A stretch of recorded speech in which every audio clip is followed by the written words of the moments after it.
Alright, so I just wanted to make a quick video, y'all. Let's see if the video is going to work right today. Alright, there we are. Haven't been making videos where I'm in the video for a while because I'm out of my element. I'm in San Antonio for the quarantine, and I'll be back to Austin soon. And yeah, anyways, whatever. NZD CHF, just wanted to make a quick video on the Fib. So I've got these two on my watch list, NZD USD and JPY. Both of them I've drawn Fibs on the recent move down, and both of them have reacted pretty nicely to those levels with some kind of predictability where I can feel confident in my ability there to predict a pullback and a reaction at certain levels. So NZD CHF is my latest, and for this one I'm going to measure this long leg. So I'm usually somewhere around here. I'll probably put the extended fib on this one. Oh, it's already there. That's something that I added recently. I used to just have the regular fib, and I like those extended levels though. Feels like it tells you a little bit more.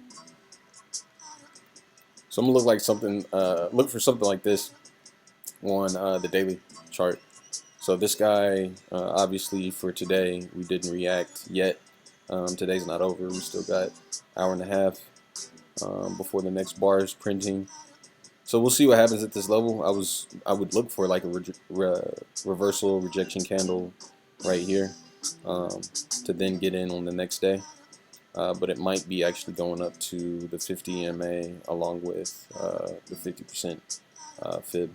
So if it gets there and it kind of stalls out and then we get a rejection there, I'll get in later. But really, I'm just going to be playing off of the price action. It's going to have to make sense before I enter. It's just how we do this. And so I wanted to make a quick video. That's why I use fibs, in order for me to know which, if we're even close to playing that kind of rejection and then having a ride down. The good thing is I can bet that NZD CAD might have an opportunity too.